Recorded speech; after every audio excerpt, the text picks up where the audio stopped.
와 페이지 아무나 어디부터 잠시만에 찾았기로 82페이지에 호남의 밀도는 거의 끝이네. 자, 그래서 간단하게 복수해. 물질의 특성은 왜 특성이라고 한다고? 특별한 상태로 따놓은 부분이 되니까 따놓은 점을 구분하려고 부르는 거죠. 그죠? 사실 그런 특성을 많이 알고 있어야지 위험한 일로부터 니를 보호할 수도 있을 거다.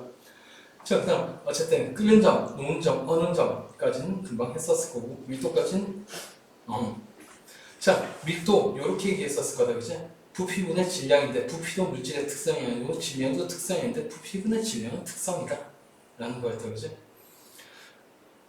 그 다음 밀도에 영향을 주는 요인은 기체 같은 경우에는 온도에 영향을 받으니까 온도도 표시, 압력에도 영향을 받으니까 압력도 표시 이렇게 얘기를 했었을 거고 그 다음 혼합물의 밀도는 그냥 대충 말로 하고 때려놓자. 혼합물이라고 하는 건 어쨌든 섞여만 있으면 혼합물 맞나? 그 얘기는 물에다가 소금을 한 스푼 떨어뜨리든 두 스푼 떨어뜨리든 100스푼 떨어뜨리든 똑같은 소금물이라고 부른다는 얘기다. 물론 같은 소금물은 아니다. 그러니까 다시 얘기해서 밀도는 순물질의 중요한 특성인데 혼합물에서는 쓸 데가 없다는 얘기다. 혼합물은 밀도가 다 바뀔 수 있으니까. 그래서 밀도가 물질의 특성이면 그 순물질의 특성이지 혼합물에서는 상관없으니 다만 일반적으로 혼합물의 밀도는 농도가 짙어질수록 커지긴 한다. 아닌 경우도 있다. 네. 그래서 이거 혼합물의 밀도 누가 크다 작다가 아니라 어쨌든 혼합물에서는 밀도를 하는 게 별로 필요가 없다 정도는 해놓고 그 다음 용해도 전에 뭐 융해하고 용해하고 차이를 얘기한 적이 있었는데 그죠? 이 용해도는 말 그대로 그 용해되는 정도를 얘기한다. 그런데 지금까지 배운 것중 제일 중요한 성질이다.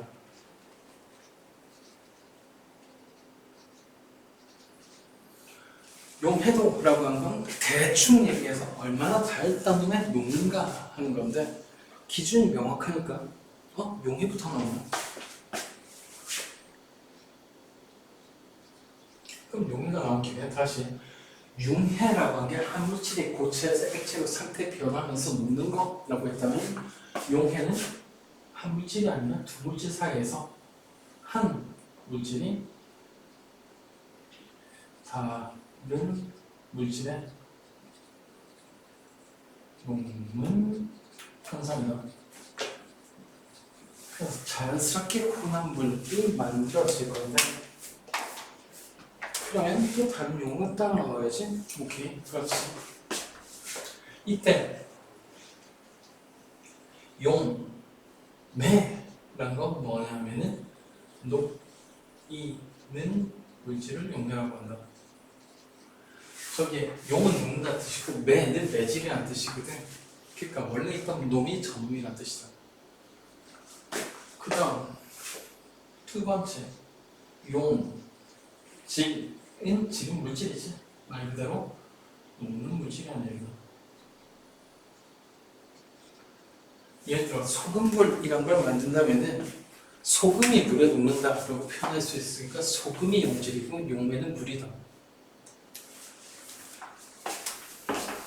그렇게 해서 만들어진 물질은 용액이라고 하는데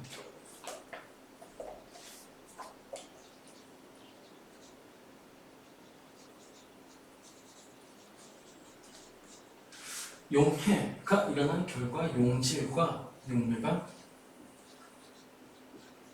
섞인 거긴 하다. 근데 용액이라는 용어를 쓸 때 반드시 신경을 써야 되는 게 서로 완전히 녹아가지고 남는 물질이 없을 때, 즉 균일하게 섞인 상태에 있는 것만 용액이라고 한다. 즉 용액은 항상 균일 혼합물이다. 그 다음 한 가지만 더, 아니 몇 가지만 더 하자. 기억하는 김에. 자, 사람들이 흔히 수용액이라는 표현을 하는데 이 수용액이라는 건 뭐냐면은 용매가 물일 경우에 굳이 용매가 물이라고 얘기하는 건 그냥 수용액을 만들었다고 합니다. 예를 들어 소금 수용액이라는 게 소금 물에 녹였다는 뜻이야. 그래서 말 그대로 용매를 한자로 수라고 하니까 수용액이라고 하는 거다. 그러면 이제 넘어가기 전에 책에선 얘기할 리가 없으니까 역시 안 하는 분 한번 맞추기 놀이 해볼까? 아까 전에 물에다가 소금 넣으면 소금이 용질이고 물이 용매라고 했다 그러지? 맞나? 맞나? 네. 오케이. 자, 그 다음에 물에다가 알코올 넣으면 어떻게 될까? 둘 다 액체인데 그것도 한 놈이 딴 놈에 녹았으니까 용해라고 할 수 있거든. 자, 물에다가 에탄올을 넣으면은 누가 용매고 누가 용질일까? 액체랑 액체를 섞을 때 답은 간단하다. 많은 쪽이 용매다. 그러니까 물에다가 소량의 에탄올 넣으면 에탄올 수용액이 된다. 근데 반대로 에탄올에 물이 조금만 들어가면 물 에탄올 용액이 돼.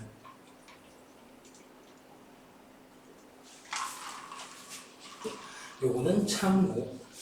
그런 다음 뭐 펄프하고 뒤에 놓네. 많이 빠진 거잖아.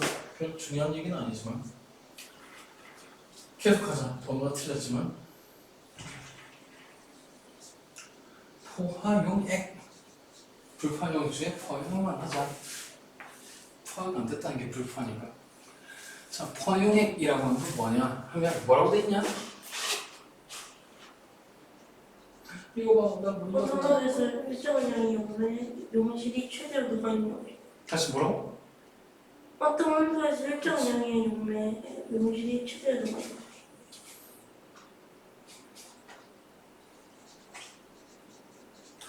특정 온도에서 용질의 농도에 한계가 있다. 예를 들어 물에다가 설탕 녹인다고 해봤자 녹기 시작하다가 어느 정도 넣으면 설탕이 더 이상 녹지 않아. 그럼 그때 포화됐다라고 하는데 어쨌든 특정 온도에서 용질이 최대한 녹은 용액이라고 하는 거겠죠. 이 정의에서 제일 중요한 건 뭐냐 하면 포화 상태로 놓을 때 반드시 같이 논해야 될 게 뭐다? 온도라는 거다. 당연히 온도를 높이면 일반적으로 더 잘 녹는다. 아닌 경우가 있어서 그렇지. 자, 그 다음 불포화용액은 됐고 이제 주인공이 나오네. 용해도.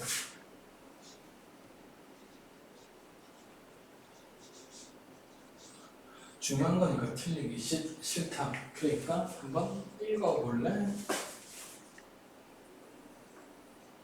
제발 읽어. 어떤 온도에서 용매 100g을 최대로 녹을 수 있는 용질의 프레시. 오케이, 고마워.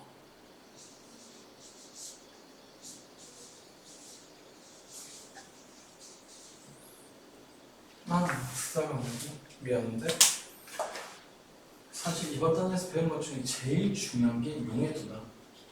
그만큼 어렵게 나오는 문제도 골 때리게 나올 수가 없다.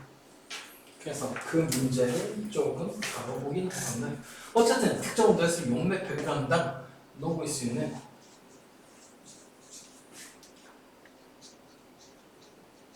최대 양이지? 근데 이까지 했으니까 뭔가는 되게 비슷한데 그지? 포화용의 개념이랑 되게 비슷하지 않냐? 특정 온도에서 용질이 최대한 녹은 얼굴 뭔가 비슷하다 그지?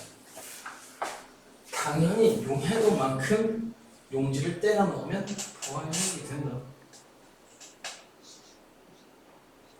다만 용해도라고 하는 건 비교를 해가지고 구체적으로 이상한 숫자들을 집어넣어서 100g당 몇 g이 녹을 수 있나 라는 식으로 실제로 수치가 들어갔다라는 얘기가 용질의 최대 그램수는 용질을 얘기합니다. 이거 어쩐다. 자, 녹는 게 용질이니까 당연한 얘기고 중요한 포인트는 뭐냐면 요거다. 용매 100g이란 거다. 여기에 왜 중요하냐 하면 용액이 아니라 용매가 기준이다.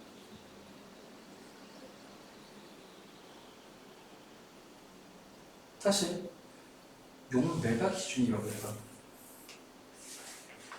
오케이. 그러면은 농도는 100%를 넘을 수 없겠지만 용해도는 100을 넘을 수 있다는 뜻이다. 용해보다 많이 넘으면 되지. 되게 쉽게 그지?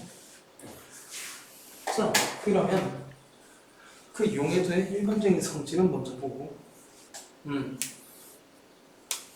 첫 번째, 용해도는 물질의 특성이라는 이유는 뻔하지. 어떤 용매에 어떤 게 녹는다라고 용질하고 어느 정도 친하다라고 걸 나타내는 거야. 일단 용매하고 용질 입자가 친해야지 녹을 수 있겠지. 지들끼리 들러붙으니까.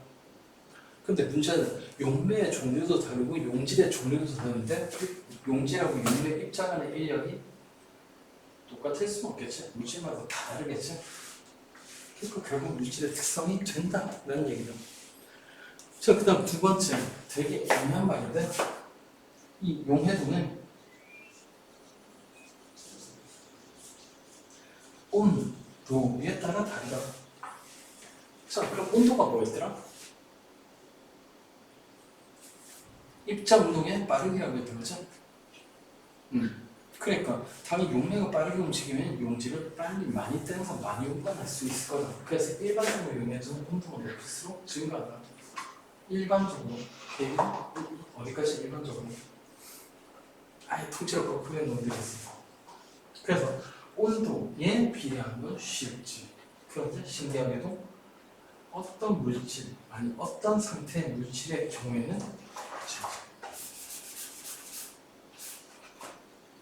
압력에도 영향을 받는다.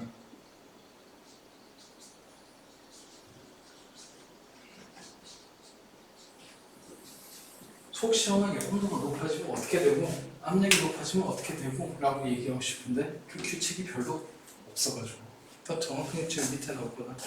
어? 왜 안 넣어? 아, 기체는 애들과 아예 되나? 귀찮아. 나 4분 하기 전에 지금 하는 거야. 자, 그래서 구체적으로 고체의 경우에 용질이 고체인 경우에 용해도는 일반적으로 온도가 높을수록 커진다. 그러니까 예를 들어가지고 커피를 타놓든 한 놈에 넣어가지고 녹이는 걸까 용해라고 볼 수 있겠지? 그럼 누구나 좋아하는 아이스 아메리카노를 지금 며칠째 못 먹고 있는데 그 아이스 아메리카노를 만들 때 처음부터 찬물에 커피를 넣을까? 그럼 커피 가루나 분말이나 하여튼 고체니까 더럽게 안 녹아. 그러니까 일단 뜨거운 커피를 만든 다음에 차갑게 만들자. 마찬가지 설탕물을 만들고 싶으면은 따뜻한 물에 설탕을 녹여 차라리 그걸 시켜라. 그게 훨씬 빠르고. 즉 고체용에도 온도가 높을수록 커진다, 빠르다, 느리다 이건 관계없는 얘기지만 어쨌든 뜨거운 물에 일반적으로 고체 물질을 많이 넣는다. 그러니까 녹인다라고는 기본적으로 온도를 높은 걸로 생각하면 돼요.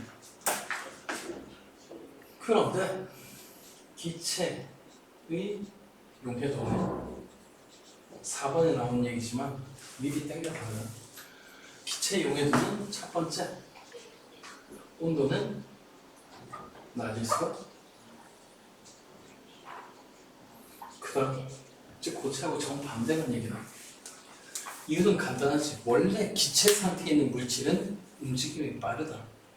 그럼 그놈의 기체를 액체가 녹였다라고 하는 건 그 빠른 기체 움직임을 겨우겨우 잡고 있다라는 뜻인데 온도가 높아지면 기체 운동이 더 빨라지니까 이제 액체가 잡을 수가 없는 거다.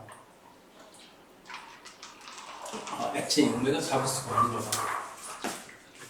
자, 그 다음 두 번째 압력. 압력은 높은 게 좋다.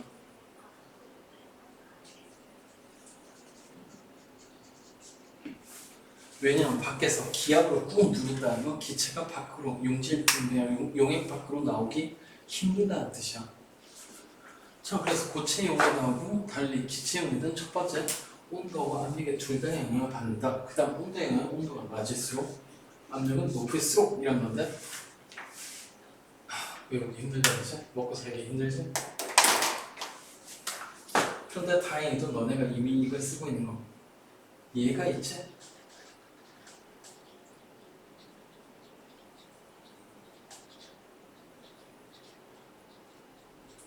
보관법이라고 했지만 도대체 탄산물을 너네가 살 때 상태가 어떤지 생각해보면 되지. 생각해볼까? 콜라를 사는데 냉장고에서 빼냐 아니면 그냥 박스에서 빼냐? 왜 그럴까? 콜라의 생명은 탄산이다. 즉 이산화탄소가 뭐가 있어야 된다는 얘기다. 그러니까 용해도를 높인 상태에서 팔아야 되겠죠. 그냥 먹을 때 톡톡 튀지. 그래서 냉장고에서 보관하는 거다. 자, 그 다음 두 번째. 냉장고를 콜라를 살 때 뚜껑이 닫혀 있냐? 그냥 열려 있냐? 닫혀. 왜 닫았을까? 왜 닫았을까? 박상용 그렇게 하나? 아니요, 뚜껑을 닫으면은 기체가 증발해서 내부의 압력이 증가하거든. 그럼 더 이상 그 기체 용해도 감소하지 않겠다, 그지? 증거도 있지? 콜라 사가지고 뚜껑 따기 전까지는 콜라가 그냥 새카만색이야. 거품은 안 올라와. 근데 뚜껑 따면 미친 듯이 올라오지. 왜 그럴까? 압력이 감소했으니까. 즉 일반적으로 탄산음료를 보관하는 방법이라는 게 사실 이산화탄소랑 기체를 이 콜라에 많이 녹일 수 있는 방법이니까 기체용에도 헷갈리면 아 콜라 어떻게 보관하더라? 라고 생각하면 쉽게 찾아낼 수 있다. 자 그래서 4번까지 없애버리고 그 다음에는 용해도 곡선을 하기 전에 용해도라는 개념을 방금 배웠으니까 조금 장면을 잡볼까?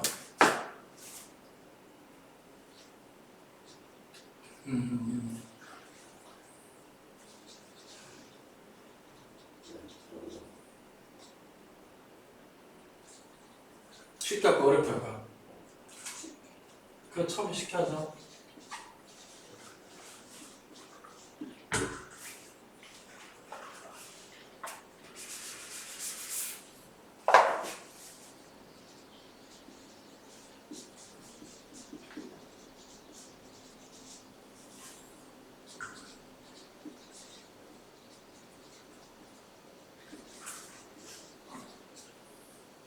용해도 얼마나? 30도씨에서 물 100g에 어떤 물질 A도 똑같이 100g만큼 녹았다면 용해도는?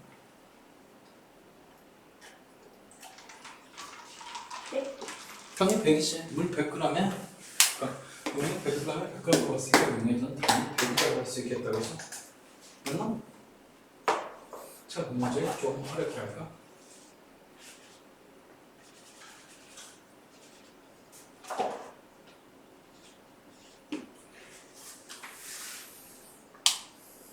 삼수도씨에서 물 50g에 어떤 물질 A가 100g 녹았다면 용해도는 이번엔 얼마가 되죠? 200? 그렇지. 왜 50g에 100g 녹았으니까 물 100g에는 200g 녹을 수 있을 거 아니야? 그래서 용해도는 200이 될 거다, 그지? 용해도 직접 구하는 건 그렇게 어렵지 않다. 자, 그럼 질문 없잖아. 그럼 이제 슬슬 익숙해진 것 같으니까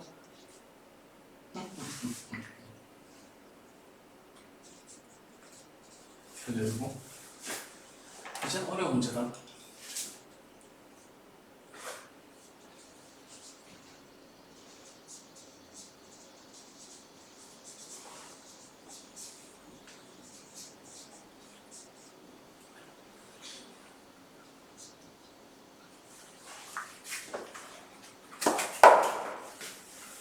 아니다. 이거 너무 어렵다.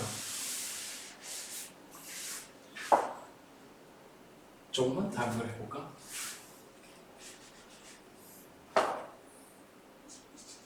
다시 물질 100g에 물질 A가 100g 녹았다. 그때 용해도 말고 이걸 구해봐라.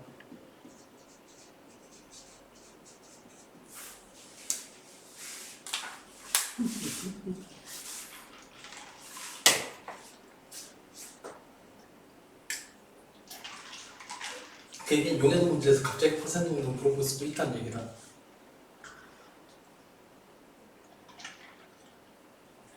힌트 줄까? 이거 힌트야. 혹시 답 알려준 사람 몇 퍼센트?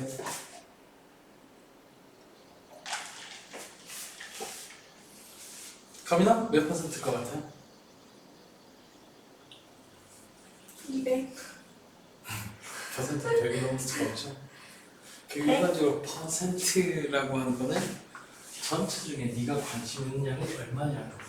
전체 누구까지 중에 용, 애기겠지.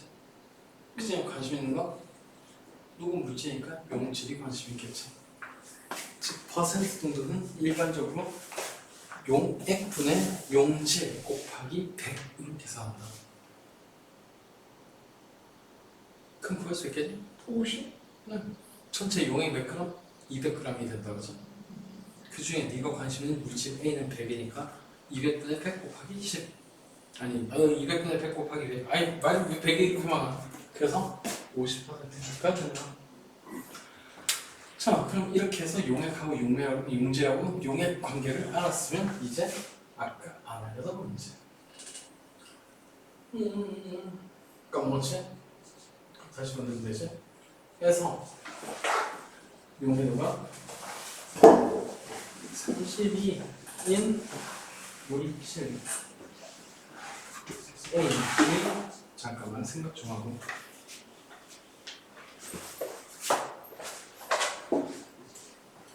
용액 이시니까는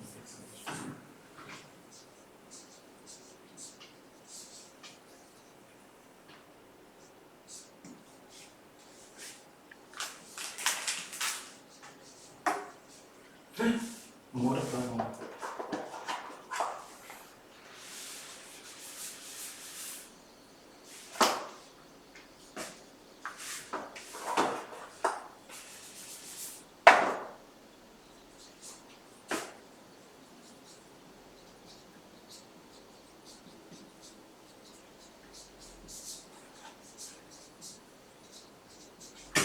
네, 그럼 더 어렵다.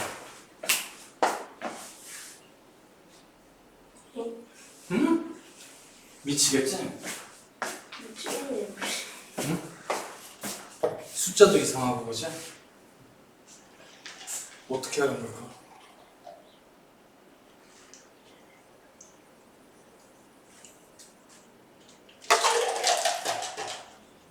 사실 말이지 숫자가 이상하면 그게 제일 큰 단서다. 뜬금없이 저런 숫자가 나왔을 리가 없잖아. 그래서 먼저 생각해봐야 될 건 저기 아무 봐도 뜬금없는 264개라는 숫자가 어디서 나왔을까? 이거 생각해보면 되지. 또 다른 힌트 이거 포화유 이런 걸로 하면 되네. 근데 문제가 틀렸다. 포화유이다. 이 문제가 어려운 이유가 뭐냐면 사실 앞에 있는 개념을 다 알고 있어야 풀 수 있기 때문에. 다 몇 그램이게? 신난다.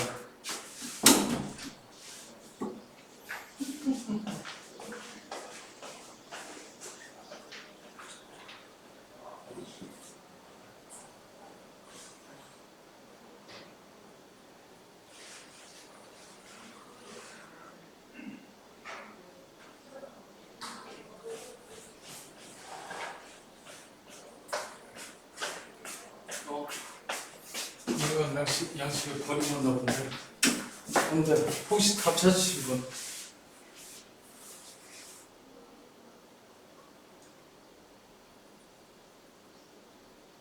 분위기를 보니까 아무도 못 찾은 것 같은 느낌인데.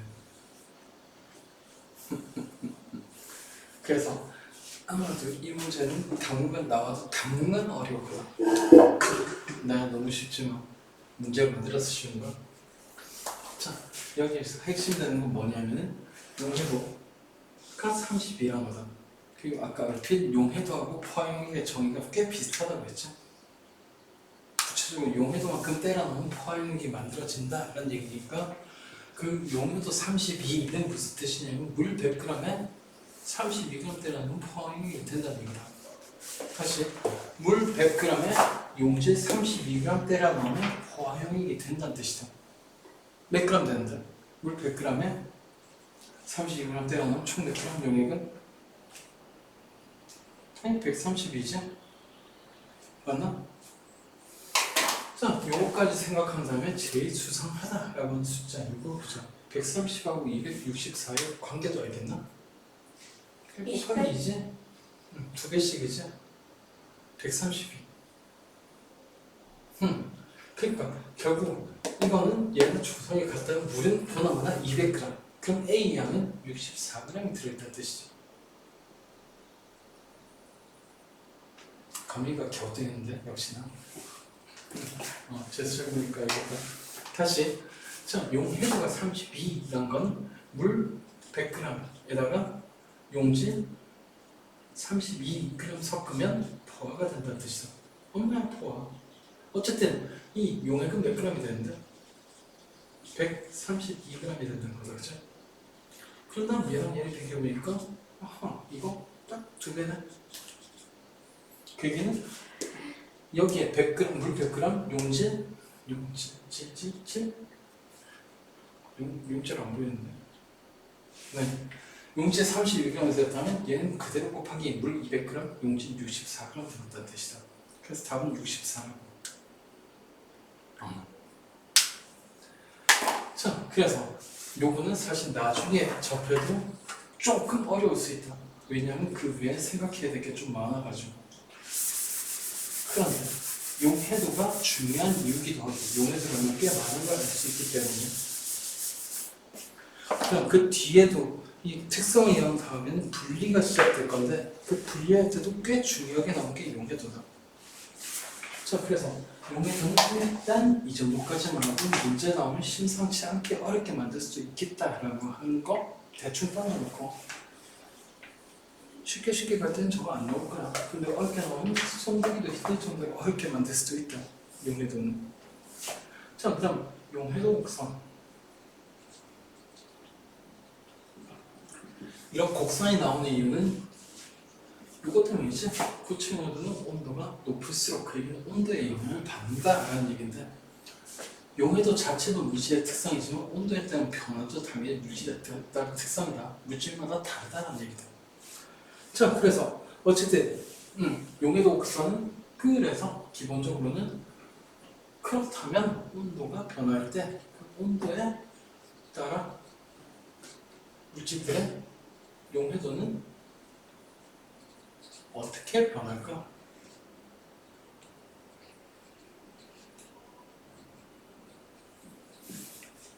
그걸 나타낸 그래프가 용해도 곡선이다. 자, 그럼 예상할 수 있다시피 대체로 온도가 높아지면은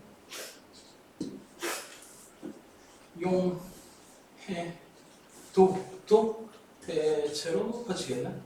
그래서 대충 이딴 꼬라지로 다 만들어져 있을 거다. 그래서 이딴 방향은 계속 증가하니까 우상향 그래프가 나온다 라고 할 수 있을 건데 이 우상향의 정도는 물질마다 다르다. 물론 나도 안 해고 다닌다. 이거 어떻게 보냐? 근데 몇 가지 신경 써야 될 거는 조금 책으로 볼 건데 몇 가지 중요한 거는 눈에 넣어놓자. 알아두면 편한데 혹시 이렇게 밑에서 계속 기는 즉 온도가 별 차이 없는 거 하나 보이냐? 그럼 칠 건데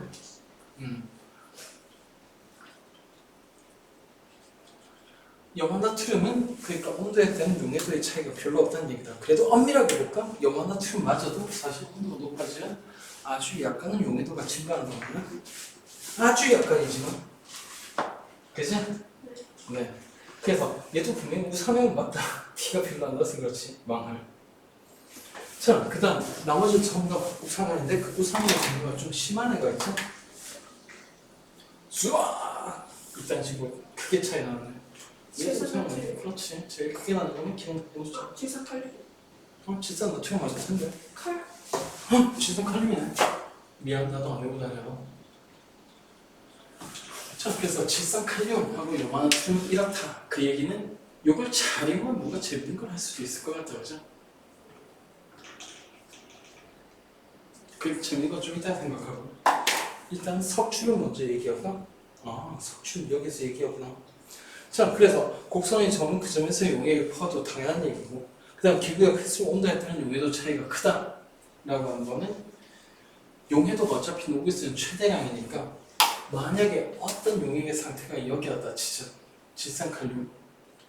얘 온도를 좀 낮추면 그때 용해도는 여기지. 그리고 실제로는 이만큼 녹아 있을 수 있으려나? 사실은 가능하다. 과학 토하는 상태로. 근데 워낙 불안정해가지고 조금이라도 변화가 일어나면 요양으로 줄어버린다. 그럼 원래 양은 이만큼, 나중에는 그러니까 원래 양은 이만큼 녹을 수 있었는데 나중에 요거밖에 못 녹는다면 당연히 이 둘의 차이만큼은 다시 고체로 나와줘야 되겠지. 녹는 상태로. 이런 걸 유식한 걸로 석출이라고 한다. 자, 그러면 간단하게 석준형 한번 계산해 볼까?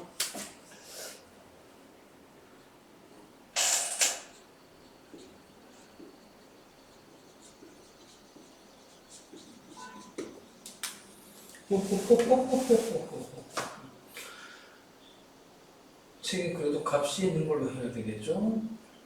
그 아니라 값이 없네, 서브 문제. 어쩔 수 없지. 가상의 물질로 하자. 석출형 계산해라. 80도씨에서 용해도가 120인 인 물질 A의 포화 용액이 있었는데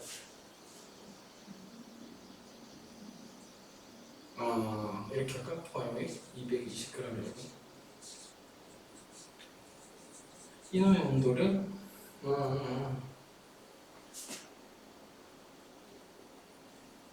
20도씩 낮추자.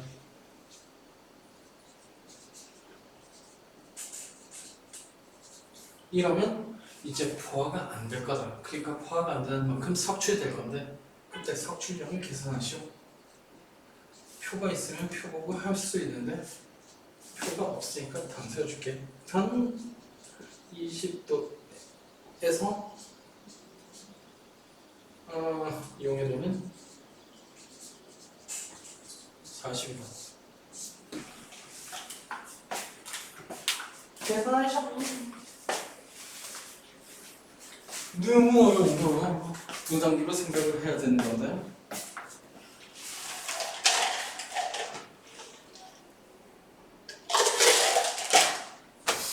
잠깐 풀고 있어. 풀고 시간 나오면 잠깐 쉬세요.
밥 먹은 사람 몇 그램?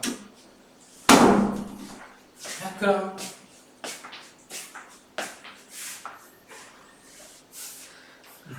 영어야? 파악하는 거 같이 얘기해봐. 어디까지 파악이 됐냐? 혹시 요거 이미 알겠나? 네. 무슨 뜻이죠 저게? 어떤 온도 용해도 이게 지금 80도씨니까 110, 130도. 응? 아니? 아이씨 이게 됐어야 되나? 내가 티가 나. 이거 당연히 80도씨 얘기하는 거야. 아, 미안해 잘못했어. 그럼 이제 알겠지? 알 거라고 생각해. 내가 잘못했네. 강민아 혹시 다 비슷한 거 나왔냐? 답이 무슨 비슷한 걸 어떻게 알아요? 그 단서를 찾을 수 있으니까. 보통 단서를 찾아가다 복잡한 문제는 사실은 기본적으로 뭐냐면은 복잡한 문제는 단순 문제, 집합에 불과하다. 그냥 빼면 안 돼요? 응? 이걸 빼? 용해도랑 용해도 빼면 안 돼요? 왜 그렇게 생각했죠? 그냥 보이는 게 제일 대박이야. 놀랍게도 그게 정답이야. 아, 그래요? 지금은 그래. 지금은 그렇게 설계를 했기 때문에 난이도를 낮추려고. 예? 지금은 난이도를 낮추려고 그냥 용해도 특정 온도에서 용해도의 차이 1 빼면 답이 나오게 설계를 했거든. 100? 아니죠. 아니, 180. 180. 80이지. 120 빼기 40이니까.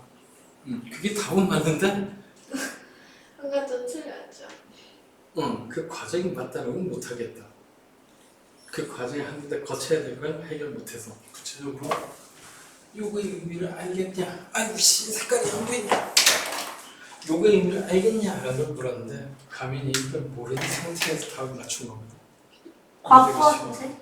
아니야 과포 얘기도 안 했는데 니 또 왜 과포하냐? 네. 과포는 안정한 상태가 아니다. 마찬가지로 냉각할 때도 과냉각이 일어난다라고 했는데 그것도 안정한 상태가 아니다. 그래서 재밌는 현상, 과포는 이거 과냉각에 대한 얘기지만은 이런 병에다가 물을 꽉 담아가지고 얼리면은 0도에서도 잘 안 온다. 냉장고 안에서 특히 조용한 고급 냉장고에서는. 근데 그걸 딱 빼가지고 땅바닥에 슉 던지면은 펑 터지면서 얼음 조각이 날린다. 이 과냉각 상태라는 건데 불안정한 상태. 근데 아무도 안 건드니까 상태 변화가 못 일어나고 있다가 땅바닥 같은 데 떨어지면 상태 변화가 동시에 나오고 즉 전체가 동시에 얼어버린다. 순식간에.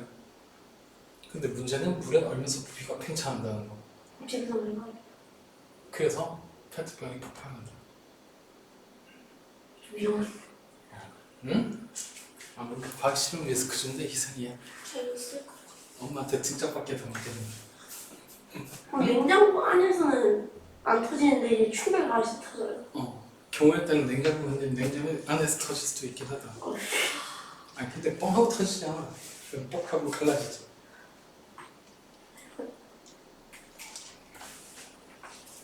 페트병이 터진다고 이렇게 펑하고 터진다고 합니다.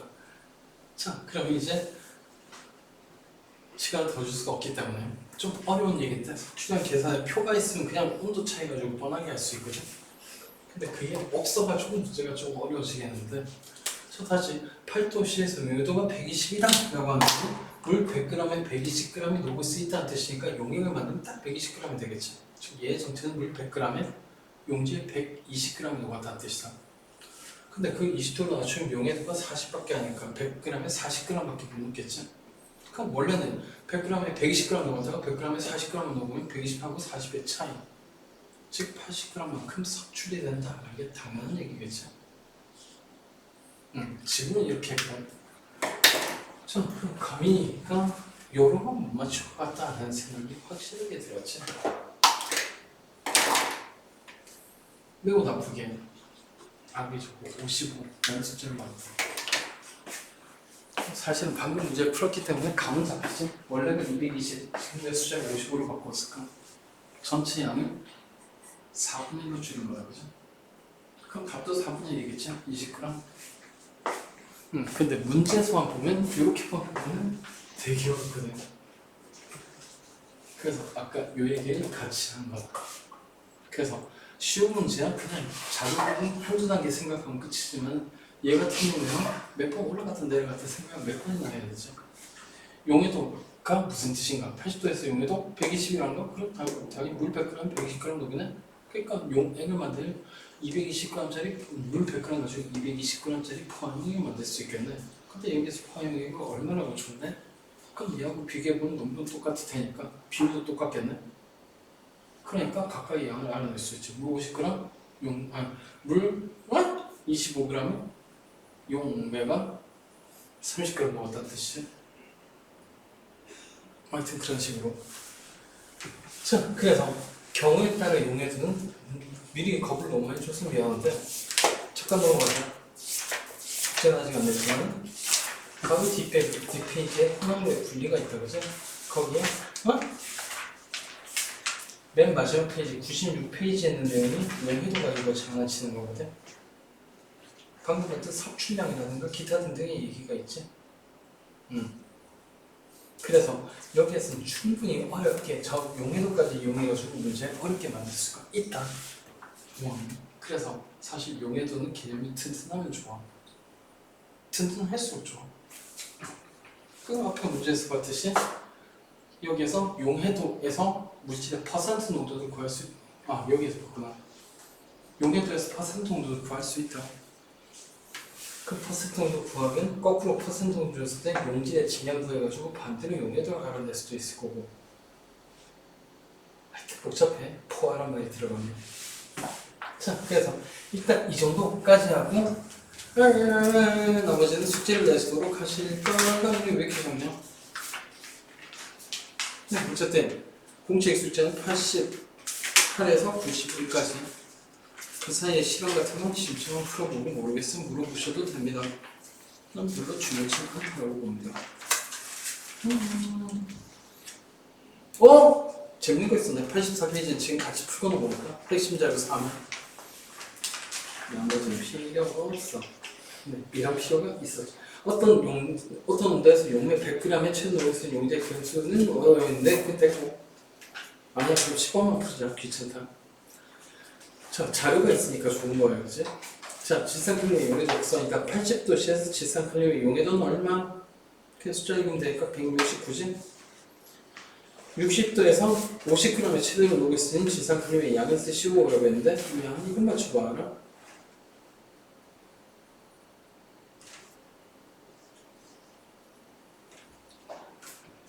알아? 응? 일단 판단 110이야 110 아니야 110일까 110이 아닐까? 아니지 않아요? 왜 아니죠? 물 양이 달라요. 그렇지 물 양이 50g 어디까지나 용해도 기준으로 물 몇 g이 기준이었다? 100g 기준이었다 그지? 그럼 100g에 110g 녹으니까 50g에 얼마 녹을까?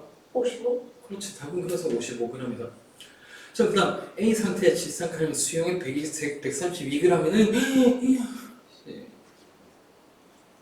맞출 수 있겠네? 3번? 나랑 똑같은 문제인데 모른 것 같아. 응?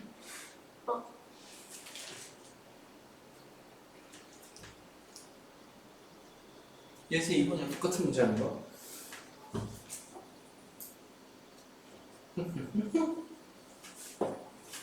잠깐 왜 숫자도 똑같아? 이럴 수가. 충격인데. 왜 숫자가 똑같지?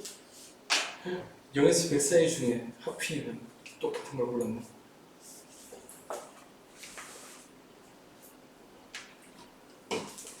그러니까 10번에 3번에 다 32? 응, 32다 그지? 이 문제보다 약간 더 쉬운 거지? 왜? 저기에 A 용해도가 30이란 게 100g에 32g 넣는다는 뜻이니까 자연스럽게 물 100, 용지 32, 132g? 그럼 포화지. 그래서 이 질산칼륨 수용 132g의 의미는 물 100g, 용액 4개 용질 지산칼륨 32g 뜻이다. 그죠? 근데 어떻게 이렇게 눈이 많지? 너 저 32 안 붙였으면 온도도 같은 거냐? 온도는 다르구나. 자, 그래서 오케이 다시 그래서 숙제 아까 얘기한 대로 그 다음에는 자 물질의 특성을 배운 이유가 무엇 때문이었다? 구별을 하려고 한다고 했다 그죠? 그 구별을 제일 잘 쓰는 경우가 혼합을 분리하는 경우였다 그죠? 그러니까 그 물질의 특성을 각각 이용해가지고 각각의 물질을 분리하겠다라는 얘기인데 그 중에 일부는 이거 순서가 뭐냐면은 처음에 밀도차례 이용 분리 이게 제일 쉽다. 왜냐면 별 기구가 필요 없으니까 많은 기구가 필요 없으니까 밀도차례 이용 분리가 제일 쉬워. 근데 밀도차례 이용해서 분리할 수 없는 경우는 어쩔 수 없이 물질의 성질에 따라 끓는 점차를 이용하거나 아니면 뒷페이지에 나오는 재결정을 이용하거나 그것도 안 되면 끝판왕으로 크로마토그래피라는 걸 이용하면 크로마토그래피는 모든 걸 다 분리할 수 있다. 단 여기 나오는 종이 크로마토그래피 말고 게스 크로마토그래피라는 게 있는데 아주 가끔가다 요즘도 CSI 같은 거 하냐? 네? CSI 같은 미드? 인기 있나? 그게 뭐예요? 없구나. 그 범죄 수사물 같은 거. 안 나오나? 요즘엔 범죄물이 재미없나 보지. 어쨌든 그 뭔가 대단한 분석 같은 게 들어가는 거. 얘 보면 이 문제이 뭔지 알고 싶으면 어디서 무슨 문제인지 알고 싶으면 GCMS 돌려봐라고 하거든. 이게 뭐냐면 가스 크로마토그래피, 매스 스펙트로스코피의 양점. 요거 두 개를 연속으로 돌리면 세상에 있는 모든 물질을 다 누군지 알 수 있고 웬만하면 99.99999% 이렇게 알아낼 수 있을 거야. 여기 매스 스펙트로스코피는 질량 분석이고 가스 크로마토는 기체 크로마토그래피고 그래서 책에 소개되는 만큼 크로마토그래피가 허접한 건 아니다 정도로만 생각을 해놓고 자 그러니까 다시 이거 어려운 순서대로 대체로 책에서 쉬운 순서대로 쉬운 순서에서 어려운 순서로 책에 소개하고 있다라고 생각하면 된다. 그러니까 1, 2, 3까지는 긴장 안 해도 돼. 4번에선 긴장해야 된다. 근데 4번이 아까 봤던 그놈의 용해도 이용하는 거 맞냐? 네. 그래서 결국은 7장이고 8장이고 제일 중요한 건 용해도 개념이다. 한 문제가 아니라 나 왜 방심하고 앉아있냐? 나 시간이 적응이 안 돼. 오케이. 자, 그러면 오늘 열심히 하면 8번까지 끝낼 수 있을 것 같아, 그지? 가자. 자, 그래서 밀도차례와 분리 이거 제일 쉽다. 즉, 혼합을 분리할 때 제일 먼저 분리해야 될 건 당연한 얘기잖아. 모든 사람이 귀찮은 거 싫어하잖아, 그지? 맞나? 그래서 제일 먼저 분리해야 될 건 이거 밀도차례 이용해서 혹시 분리할 수 있을까? 라고 하는 걸 제일 먼저 분리해야 된다. 다시 얘기해서 제일 쉽거든. 자, 그래서 밀도차례 이용 분리라고 했는데 고체 혼합물의 분리, 고체가 혼합됐다. 예를 들어 제일 흔한 게 왜 그렇게 나오는지 모르겠죠? 스타이로폼하고 스타이로폼 가루하고 모래가루가 섞였다. 그게 왜 섞였는지 모르겠지만 그죠? 자, 그러면은 당연한 얘기지만은 그 둘은 밀도가 꽤 차이가 나네. 근데 또 다른 조건도 만족한다. 예를 들어 스타이로폼이 물에 녹던가? 안 녹지? 모래는 물에 녹나? 안 녹지? 안 녹지? 근데 그 둘 다 물에 때려 넣으면 일단 녹지는 않지. 밀도 차이도 나고. 근데 또 적당한 조건이 있다. 모래는 물보다 밀도가 크고 스타일폼은 물보다 밀도가 작다. 이런 조건이 만족되면 그냥 물에 때려 넣으면 분리가 된다는 얘기다. 고체 혼합물의 경우. 즉 고체 혼합물의 분리 다시 얘기하면은 일단 조건이 이거다. 지금 때려 넣으려고는 물질 즉 액체에 녹지 않아야 되겠지. 그게 첫 번째 조건. 그 다음 두 번째, 그 넣고 있는 액체가 분리하려는 두 고체 물질의 중간 정도 밀도를 가지고 있으면 두 물질이 분리가 된다 라는 거죠. 이런 경우가 있으면 적극적으로 이렇게 이용하라는 얘기다. 자, 그래서 다시 밀도가 다른 두 고체는 여기다 두 물질을 녹이지 않고의 밀줄 쫙. 그 다음 두 물질의 중간 정도인 밀도가 두 물질의 중간 정도의 밀줄차 두 가지 조건을 만족하면 이걸 제일 쉽게 분리할 수가 있다는 얘기다. 둘 중에 하나가 녹이면 당연히 이미 실패다. 그리고 녹았다, 녹는다 라는 개념은 용해도 개념이 들어간 거지. 예를 들어 모래와 소금물 같은 경우에는 오히려 용해도 차이를 이용하게 분리가 쉽다. 그냥 물만 때려 보면 되거든. 그럼 모래는 용해도가 작고 쉽게 얘기해서 안 녹는다는 얘기야. 소금은 물에 대한 용해도가 크니까 녹일 수 있다라는 얘기겠죠. 자, 그 다음 액체 혼합물의 분리다. 근데 액체하고 액체는 서로 섞으면 섞이는 경우가 있지. 그러면 밀도 차이는 이용 못한다. 자, 그래서 액체 혼합물의 분리 볼까? 밀도는 당연히 다르고 사실은 이건 필요 없는 조건이다. 액체 중에 밀도가 똑같은 건 없다. 당연히 밀도는 다 달라. 그보다 중요한 조건은 이거지. 서로 섞이지 않는 밀줄자. 중요한 조건은 이거예요. 즉 서로 섞이지 않는 액체의 경우에는 그냥 밀도 차이를 이용해서 분리할 수 있다는 얘기다. 왜냐하면 안 섞이니까. 예를 들어 물과 기름처럼.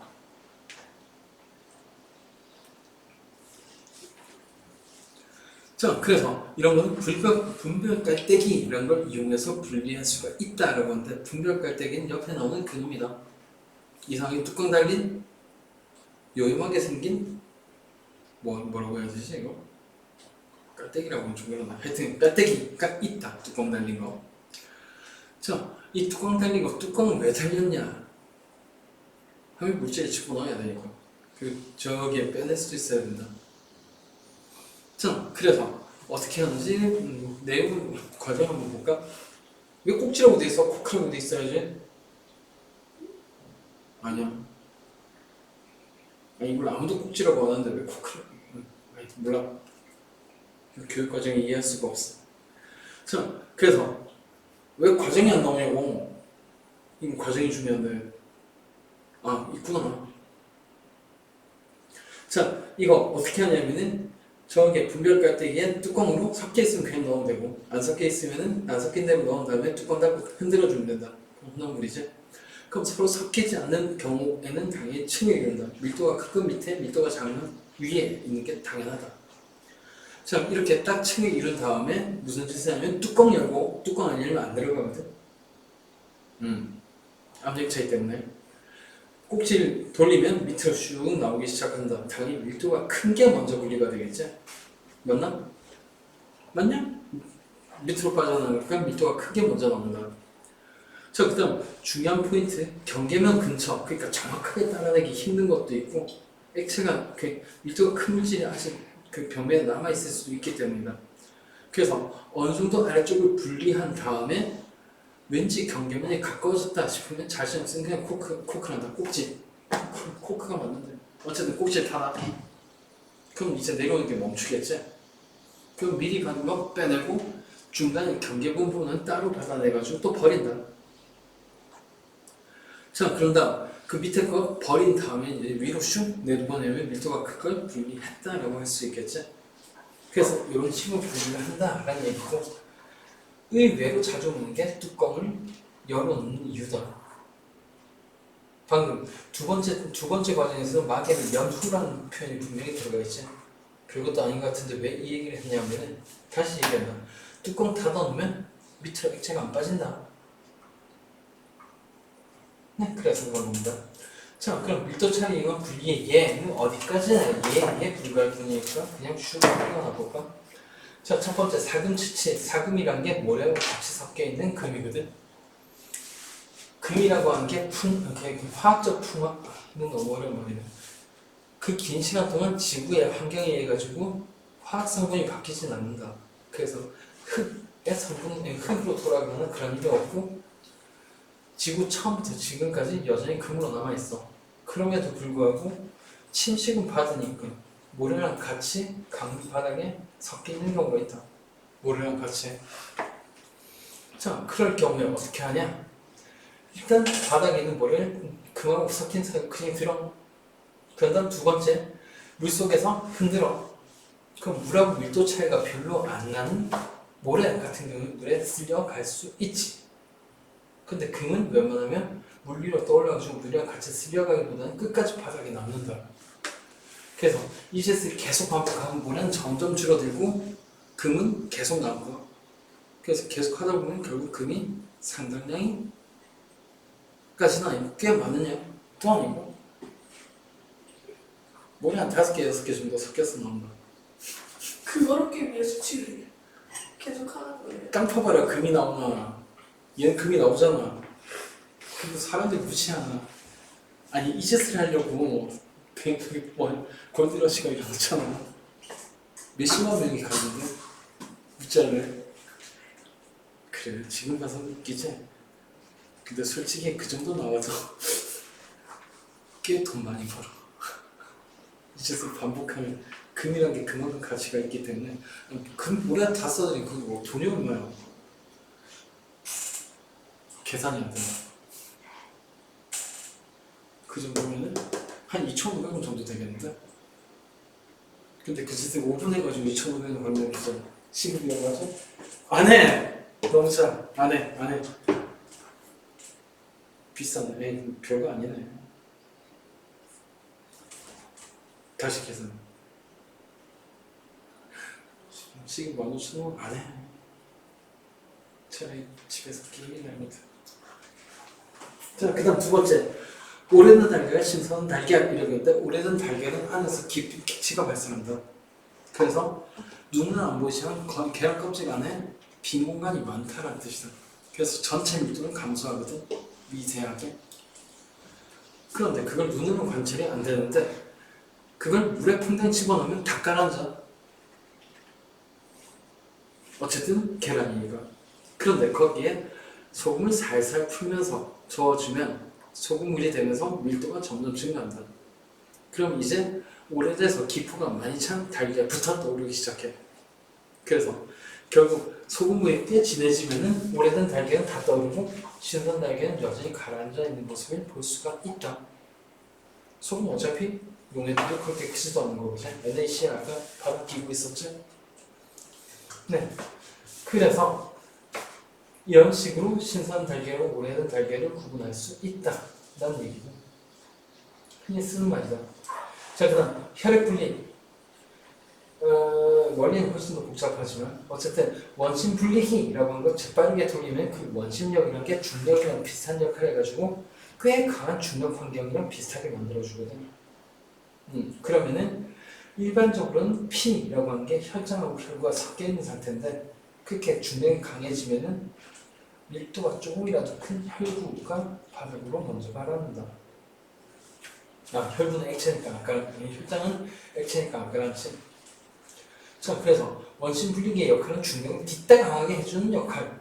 그 결과 고체 물질인 혈구가 혈장이랑 섞이지 못하고 밑으로 떨어진다 정도까지. 자, 그 다음 바다에 유출된 기름 제거 완벽하지 않아서 문제지, 그지? 자, 그래서 요즘 들어가지고 기름 유출 사고를 굉장히 자주 내고 있는 게 옆나라 일본이다, 그지? 전 세계적으로. 요 며칠 전에는 네덜란드에서 사고 냈지? 얘들 왜 이러냐? 어쨌든 됐고, 그러니까 기름 유출 사고가 났을 경우에 이게 해안까지 도달하면 심각한 문제가 벌어진다. 모래 사이에 기름이 다 끼거든. 이 제거가 안 돼.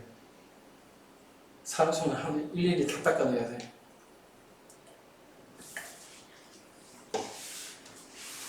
그런 미친 짓을 할 사람이 없을 것 같지만 사실은 1980년대 우리나라에서 해냈다. 개포에 퍼진 기름이 다 닦아냈다. 미쳤지 진짜.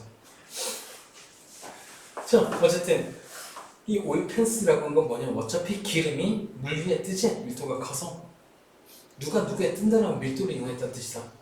그래서 여기에 얘로 소개된 건데 분리하려고 하는 게 아니라 사실 기름이 물 위에 떠서 가는 것 뿐이지 오일 펜스의 역할은 어차피 기름 위에 물이 뜨니까 물 위에 마찬가지로 오일 펜스를 설치해 놓으면 기름이 그 오일팬스 넘어가지 못하고 그 사이에 갇힌다는 얘기지.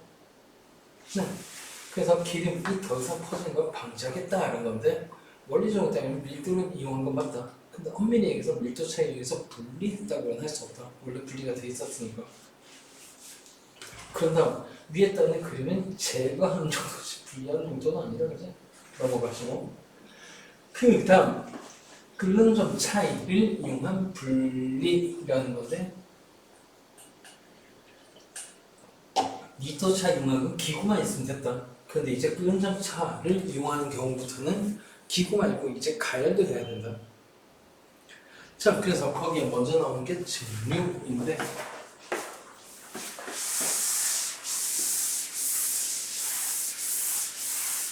어씨 못 끊을 것 같아. 복병이 있었네.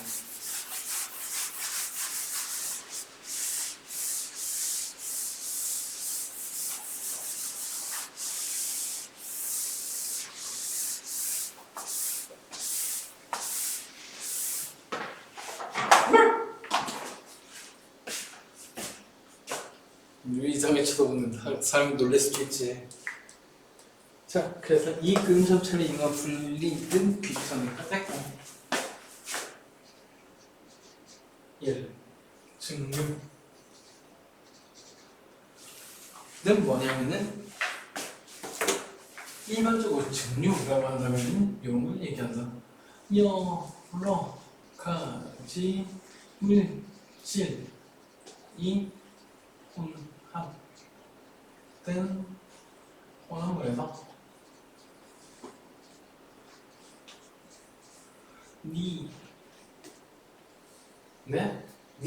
그냥 니로 하자. 니가 원하는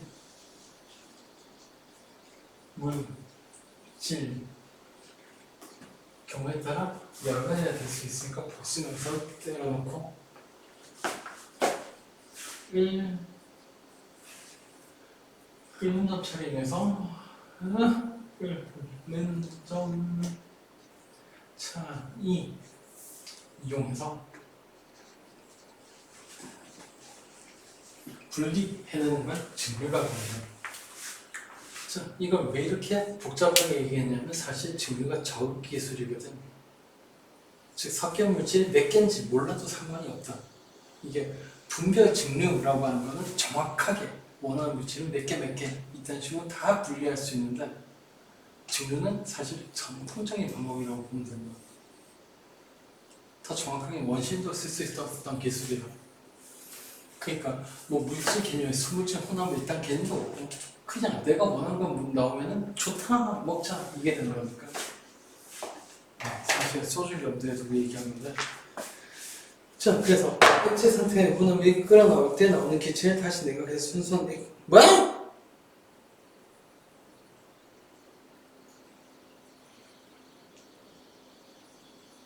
이봐 이러니까 개소리를 하지. 자 순수한을 꼽혀하자. 순수한 물질 아니다. 바로 밑에도 얘가 나온다. 자 그래서 저 뒤에 표현 다시 원하는 물질들이라고 한 게 물질이 하나만 나오는 게 아닐 수 있다는 얘기다. 네, 그래서 그런 거야. 자, 그래서 증류는 사실은 그냥 여러 개 섞여 있는 것을 원하는 걸 얻어내는 거지. 그 둘을 엄밀하게 둘로 분리하거나 그런 게 아니다. 자, 그래서 예를 들어서 증류의 대표적인 게 바닷물을 증류시켜가지고 식수, 순수한 물 얻기. 이건 순수한 액체 물질 얻은 게 맞지. 그치?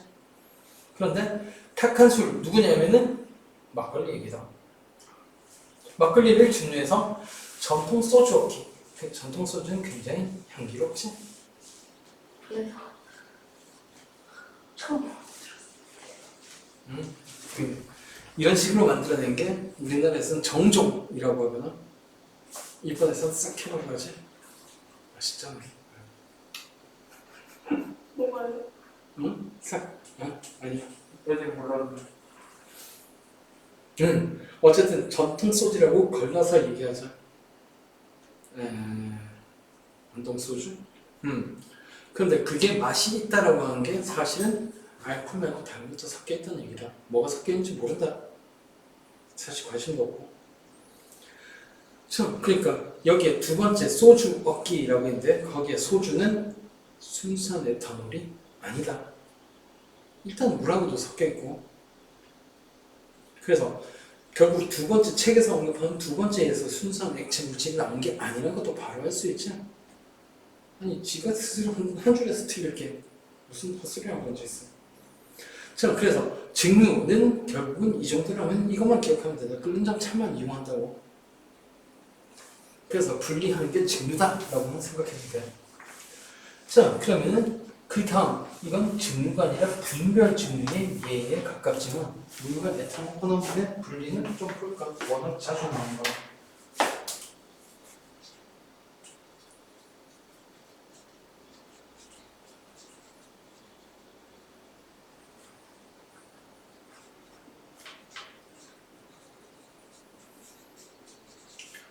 난 사실 좋은 예는 아니다 라고 생각을 하는데, 왜냐하면 그 대학교 2학년쯤에 물하고 에탄올 혼합물은 100% 분리가 안 된다는 걸 배우거든. 그리고 방금 전통 소리에서도 결국 물은 에탄올하고 분리가 안 됐다라고 하면 알 수 있는데, 다시 얘기하면 물하고 에탄올 수용액은 100% 분리는 안 된다. 그 물하고 에탄올의 특징 때문이야. 자, 어쨌거나 시간에 따라 가지고 온도의 변화를 보죠. 처음에는 물하고 에탄올 수용액이 같이 있었을 거를. 그런데 온도 한번 얘기해 볼래? 에탄올이 끓기 시작하는 온도가 몇 도쯤이라고 돼 있죠? 아닐 텐데. 약간 낮을 건데. 그래, 몰랐대. 에탄올, 순수한 에탄올이 끓는 점은 약 78도 정도거든. 오, 책엔 진짜 80도처럼 나오네. 그냥 78도야. 자, 그래서 가열하면 어떻게 되냐면 순물질 같은 경우는 어떻게 돼 있었냐면 쭉 가다가 상태 변할 때 입장하다가 다시 온도 올라가다가 상태 변할 때 입장하다가 기체가 되면 이렇게 된다고 그죠?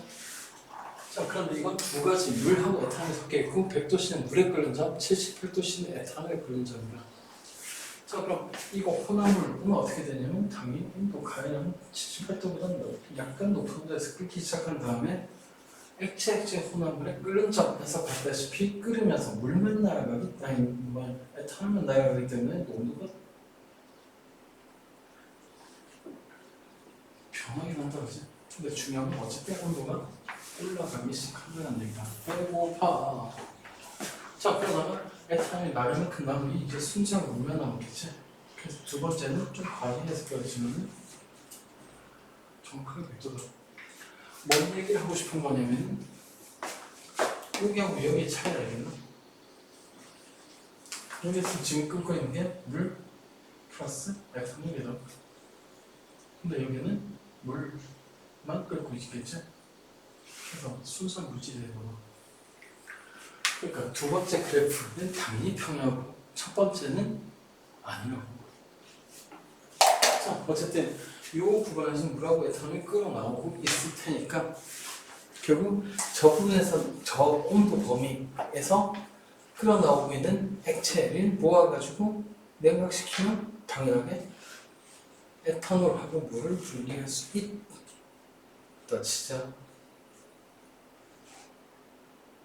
야, 책이 양심은 있어가지고 옆에 써놓은 거 봐요. 그럴 때 에탄올이 주로 분리된다라고 했고 양심 있게 수증기도 조금 집어넣었다 그죠? 사실 이보다 큰 비율의 수증기가 들어간다. 자, 그래서 에탄올만 분리된다가 아니라 에탄올이 주로 분리된다라고 써놓은 거에 초점을 맞추도록 하자. 자, 다시 얘기하자면 에탄올만 100% 분리하는 방법은 없다. 하필이면 에탄올은 그렇다.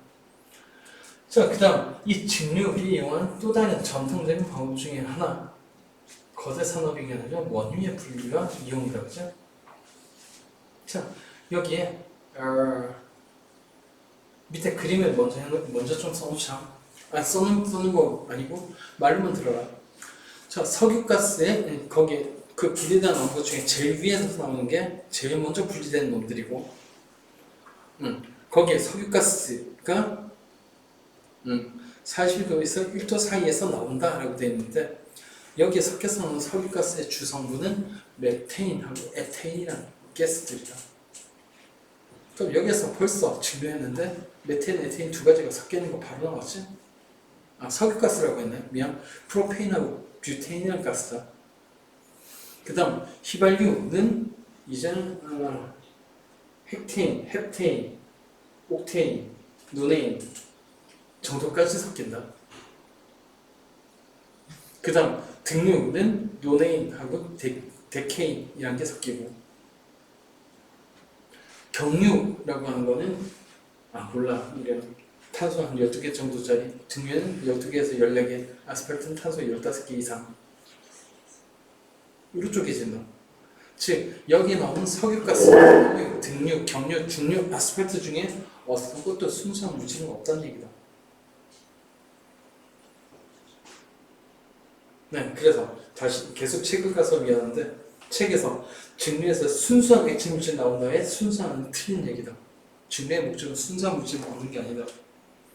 그리고 만약에 순수한 물질을 얻는 게 목적이면 증류가 아니라 분별 증류라는 걸 해야 된다.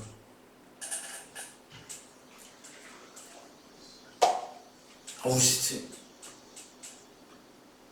동아초보다 어디야? 천재교육.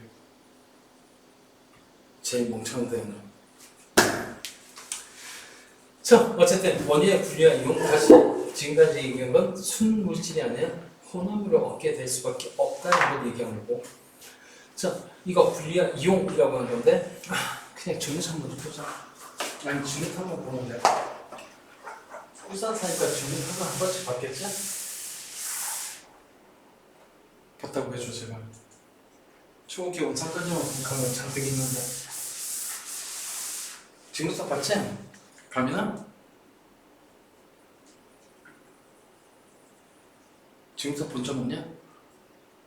아니 있다 없다만 얘기하면 되잖아. 왜 쌩 깠는데 모르겠는데. 이거 완전 일십이잖아 일십. 제일 싫어. 정민이는 증류차 본 적 있냐? 예? 정민이란다. 아씨.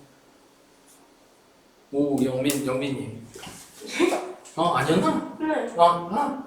잠깐. 왜 이름 또 헷갈리냐? 감이랑 기뻐해라. 이 이름은 안 헷갈렸다.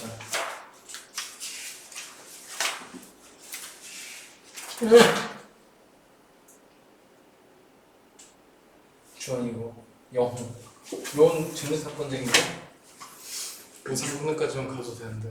저 동글동글하게 생겼어요. 응? 동글동글하게 생겼어요. 야 몰라. 야 울산이 전국에서 증류탑이 제일 많은데 못 봤다 이거지? 자 어쨌든 증류탑이 생긴 꼬라지는 그냥 탑이다. 길다.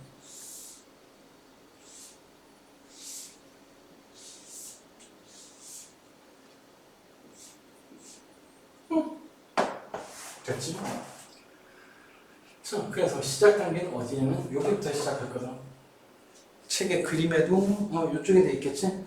원유 1대1 넣어서 가열해가지고 떼가 부은 거다. 그래서 결국 여기에서 나오는 거는 여기에서 들어오는 거는 단순히 가열된 원유에 나오는 가열됐으니까 온도가 높겠지?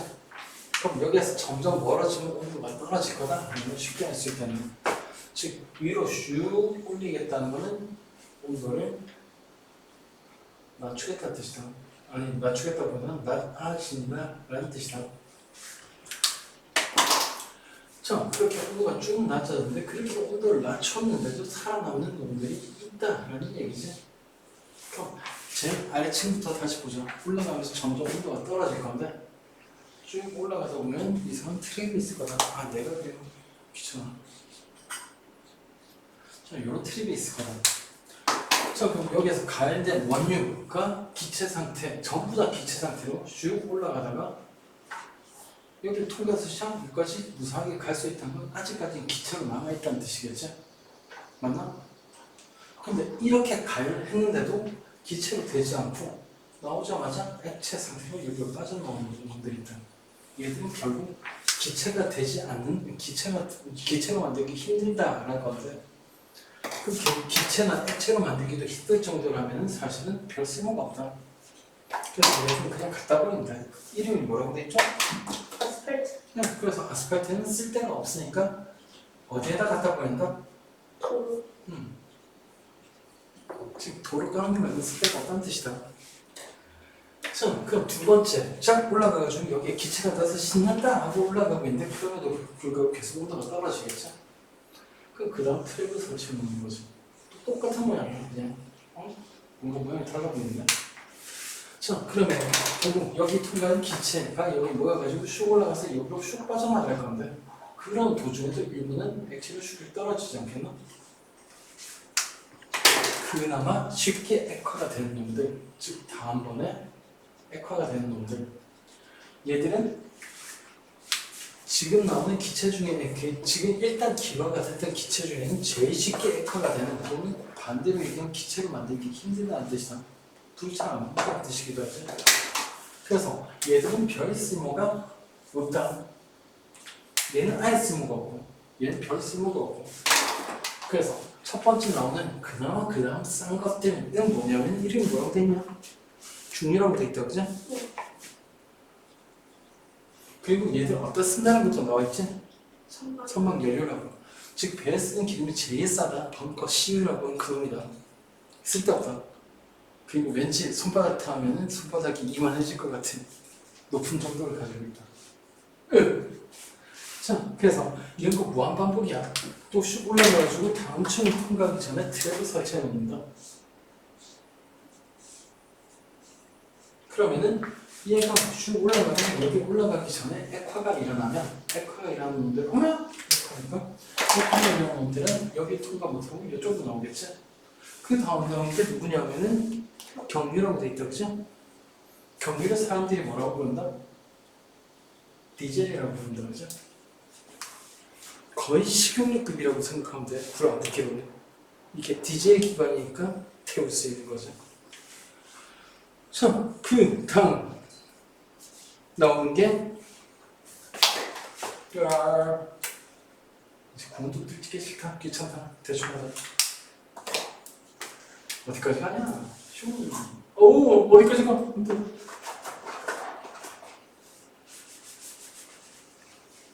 일단 통과. 그 다음 통과해서 저 위로 가다가 이 상태, 이 정도 온도에서 액화가 되면 다시 쭉 나오는 게 중류, 경유, 등유가 될 거고, 등유를 사람들이 뭐라고 하냐면 거의 가스 같은 놈이라고, 가솔린이라고 하지. 그냥 아직 멀었네. 미안.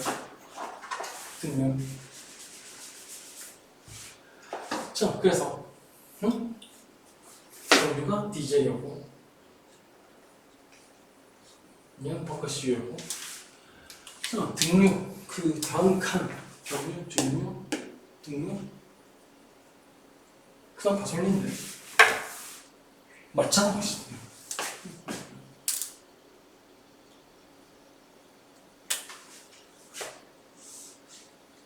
자, 그 다음 나오는 게 경유, 등유, 개소리는 뭐라고 하지? 휘발. 맞네. 자, 그래서 이 정도가 되면 거의 가스, 그러니까 가스, 기체 비슷한 정도까지 쉽게 날아가니까 이제 이름이 휘발유고 휘발성이 강하다는 얘기다. 그러니까 가솔린. 가솔린은 어디 쓴다는 건 누구나 다 알고 있으니까 됐고, 그 다음에 없지? 낙타라고 적혀있네. 이제 본격적으로 쓸모가 있는 건 요거다. 자동차에도 쓰고 낙타라고 하는 건 사실 화학 공부의 기초가 되는 얘기거든. 자, 그래서 이렇게 슉 온도를 내리면 온도는 나도 못 외우고 있으니까 대충 볼까? 자, 중류는 300도 이상이라고 했는데 그 300도 이하는 아스팔트로 나온다는 얘기다. 쓸모가 없다는 뜻이야. 그 다음 경륜 230에서 350이고 불질러도 불 안 붙는다. 그 다음 등유 같은 경우에 쓰는 데가 항공기의 연료라고 하는데 원래 항공기의 연료도 가솔린은 썼었다. 2차 대전까지는. 근데 가솔린 쓰니까 문제가 생기지. 총알 맞으니까 불이 붙어. 그래서 2차 대전 후반기에서는 총알 맞아도 불 안 붙는 게 목적이라 가지고 등유를 항공기의 연료로 쓰기 시작한 거다. 물론 그 당시까지도 공업 기술이 발달하지 못했던 일부는 끝날 때까지 휘발유를 쓰다가 결국은 지포라이트라는 별명을 얻게 되죠.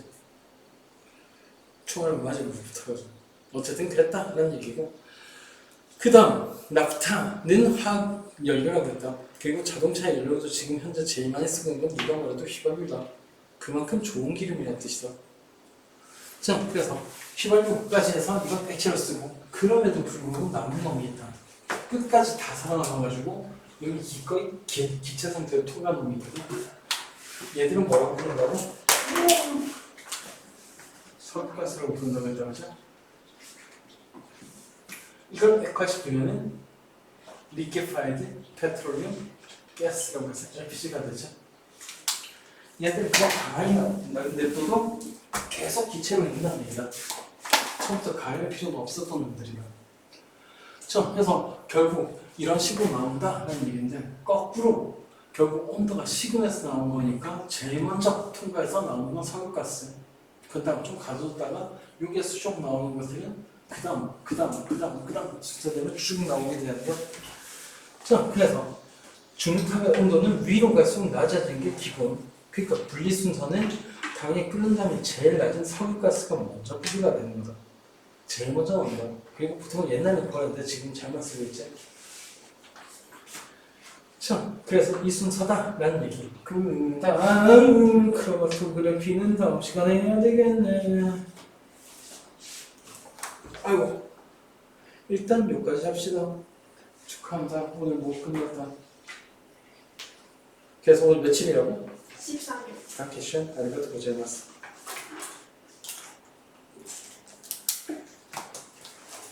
고생하셨습니다.